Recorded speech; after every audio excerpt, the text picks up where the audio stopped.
Halo pemirsa GPR TV dari Sabah sampai Merauke, dari Miangas hingga Pulau Rote. Bertemu kembali dengan saya Anggria Ratri dalam program Kominfo Newsroom.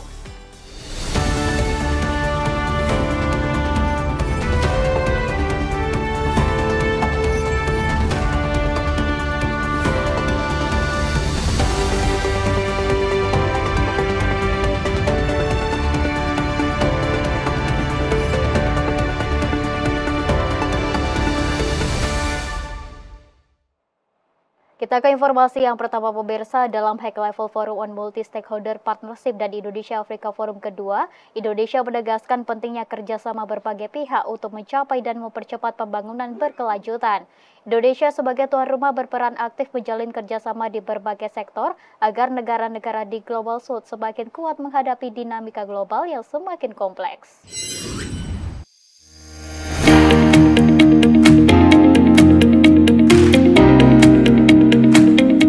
Kementerian Koordinator Bidang Kemaritiman dan Investasi dalam keterangan resmi HLF, MSP, dan IAF kedua 2024 di Media Center Bali Nusa Dua mengungkapkan kerjasama energi dan ekonomi biru Indonesia dengan sejumlah negara Afrika. Deputi Bidang Koordinasi Kedaulatan dan Maritim dan Energi Kemenkomarves Jody Mahardi mengungkapkan kerjasama sektor energi antara Indonesia dengan Kenya berupa eksplorasi 2 blok sumber energi panas bumi atau geothermal di Kenya yang akan dilaksanakan pada akhir 2024 atau paling lambat di awal 2025. Kerjasama sektor energi dilakukan secara G2G antara Pertamina Geothermal Energy dengan Africa Geothermal International Limited dan Geothermal Development Company. Kerjasama ini akan dikembangkan di Blok Suswa dan Longot.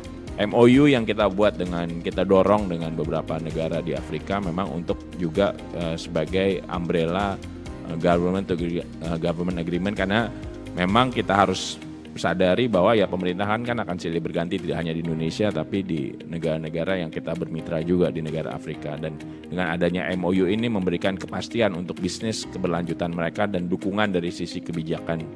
Jadi memang kami berharap dengan MOU di level G2G maupun di level B2B ini secara paralel bisa saling mendukung untuk BUMN kita bisa lebih berperan dan memenuhi target mereka untuk bisa menjadi global player. Sementara itu, dalam sesi tanya jawab dengan awak media, Deputi Jody Mahardi mengatakan kerjasama sektor energi lainnya adalah penjajakan Pertamina sebagai penyuplai gas ke Afrika Selatan yang akan digunakan menghidupi listrik yang menjadi kendala di sana. Penjajakan itu tercapai usai Menkomarves Luhut Binsar Panjaitan melakukan kunjungan kerja ke Afrika Selatan.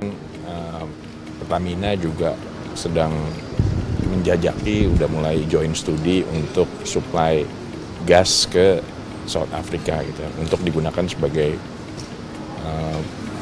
power untuk melistrikkan South Africa, karena ada shortage saya lupa ya, harus dicek, tapi ada shortage cukup besar di South Africa, jadi sering blackout gitu. Nah, salah satu solusi yang waktu itu pada saat Pak Menko berkunjung dan ke South Africa dan sempat bertemu dengan Presiden Cyril Ramaphosa, itu kita membahas kemungkinan untuk Pertamina bisa membantu memberikan akses listrik ke South Africa, dan disambut baik, dan hari ini juga MOU dihadiri oleh Wakil Menteri dari South Africa ya.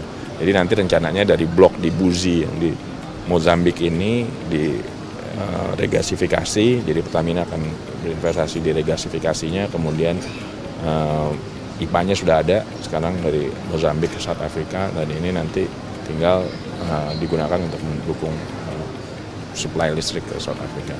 Dari sektor ekonomi biru, Indonesia menjajaki kerjasama dengan Mozambik dalam pengelolaan bisnis, pariwisata bahari, dan konservasi ekosistem laut. Deputi Jody menyebut Kementerian Kelautan dan Perikanan telah memberikan pelatihan kepada pemangku kepentingan dari pemerintah dan swasta Mozambik. Kerjasama ini merupakan lanjutan dari kunjungan Presiden dan Menkomarves saat ke Afrika dan pertemuan internasional sebelumnya, yakni ICE Forum dan World Water Forum.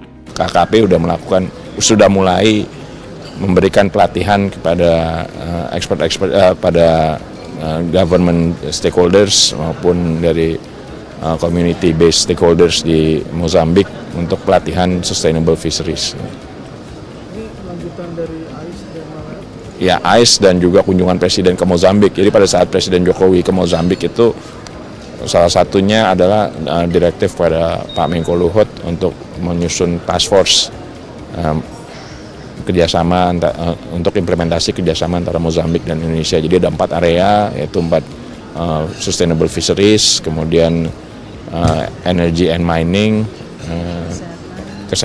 kesehatan dan infrastruktur. Nah ini nanti di masing-masing working group ini akan ada kementerian yang in charge gitu. Jadi nanti sifatnya implementasinya ya antara lain knowledge exchange, kemudian juga pelatihan, gitu kan, dan ya mungkin policy discussion gitu. Jadi mungkin saling bertukar pikiran lah policy mana yang paling baik untuk pengembangan keekonomian di masing-masing sektor. Pemirsa, Menteri Luar Negeri Republik Indonesia Retno Marsudi memastikan kerjasama Indonesia dengan Afrika tidak sebatas di sektor ekonomi. Retno mengungkapkan selain ketertarikan pada industri kelapa sawit, negara-negara Afrika berminat untuk meningkatkan kapasitas pada bidang pembangunan dan kesehatan.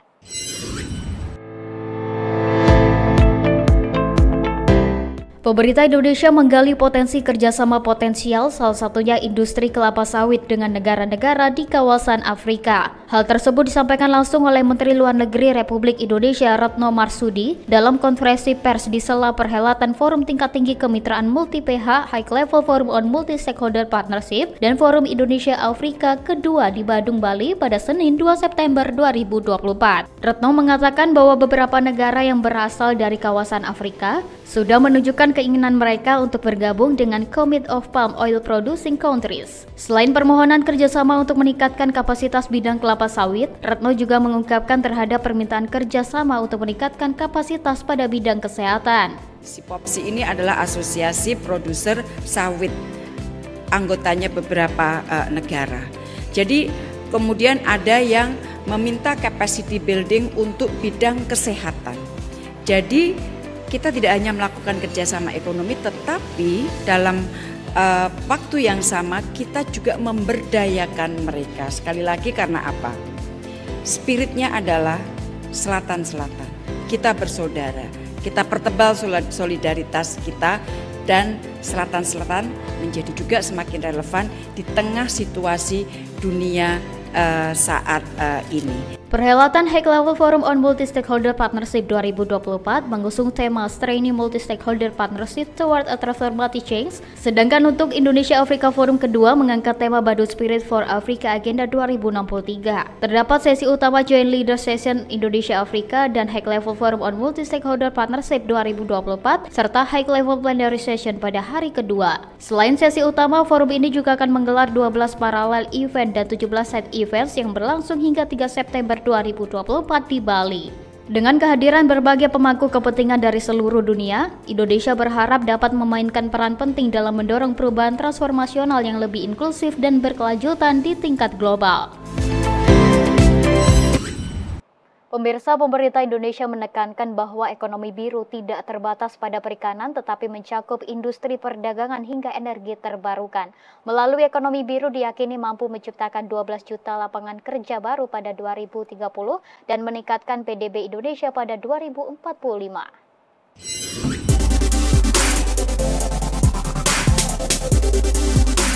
Deputi Bidang Ekonomi Kementerian PPN Bappenas Amalia Adininggar Widya Santi menekankan bahwa ekonomi biru tidak terbatas pada perikanan saja, tetapi mencakup industri perdagangan, transportasi, pariwisata, riset hingga energi terbarukan.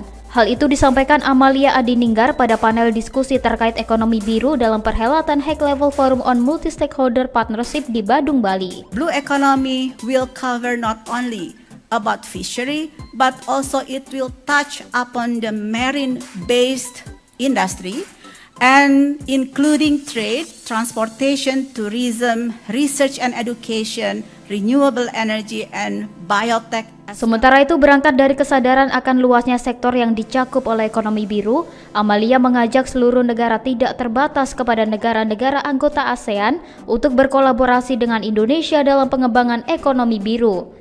Ia meyakini ekonomi biru dapat berkontribusi dalam memberikan nilai tambah dan mempercepat pertumbuhan ekonomi masing-masing negara. Dengan ekonomi biru, Indonesia berkomitmen untuk meningkatkan kontribusi ekonomi maritim terhadap PDB Indonesia dari 7,6% menjadi 15% pada tahun 2045. Selain itu, ekonomi biru juga diyakini mampu menciptakan 12 juta lapangan kerja baru pada 2030 yang terbentuk dari pengembangan industri yang sudah berjalan maupun industri-industri baru yang akan tercipta seiring implementasi dari ekonomi biru. Pemirsa, Menteri Pariwisata dan Ekonomi Kreatif Sandiaga Uno menargetkan capaian pendapatan total kerjasama sebesar 10 hingga 15% dari 3,5 miliar US dollar kesepakatan bisnis Indonesia Afrika Forum 2024. Ia juga menyebut 30 subsektor pariwisata bakal disusun dalam gelaran Forum Asia Afrika peringatan 70 tahun Konferensi Asia Afrika yang akan diadakan di Bandung, Jawa Barat. Indonesia Afrika Forum kedua tahun 2024 telah menyepakati kesepakatan bisnis hingga 3,5 miliar US dollar. Angka ini lebih tinggi dibandingkan dengan IAF pertama tahun 2018 lalu atau naik hampir 600%. Peningkatan ini menunjukkan peluang kerjasama Indonesia Afrika terus terbuka. Menteri Pariwisata dan Ekonomi Kreatif Sandiaga Uno usai melakukan press conference di Media Center HLF MSP IAF 2024 menyebutkan, sektor pariwisata menargetkan kontribusi capaian kerjasama bisnis sebesar 10 hingga 15% dari angka 3,5 miliar US dollar tersebut. Saat ini ada 30 subsektor pariwisata yang akan disusun dan dilakukan analisis untuk nantinya akan diangkat dalam gelaran Forum Asia Afrika. Peringatan 70 tahun Konferensi Asia Afrika yang akan diadakan di Bandung, Jawa Barat pada tahun 2025 mendatang. Kita mentargetkan 10-15% ada di sektor parekraf. Jadi ada 30 subsektor parekraf, ini sekarang ditabulasi dan akan kita angkat untuk kita showcase nanti pada saat Konferensi Asia Afrika peringatan 70 tahun di Bandung tahun depan. Tak hanya itu pemirsa, Menteri Pariwisata dan Ekonomi Kreatif Sandiaga Salahuddin Uno juga menyebut melalui Indonesia Afrika Forum 2024, beberapa negara di Afrika telah menyatakan minatnya untuk berinvestasi di 5 destinasi super prioritas yang ada di Indonesia.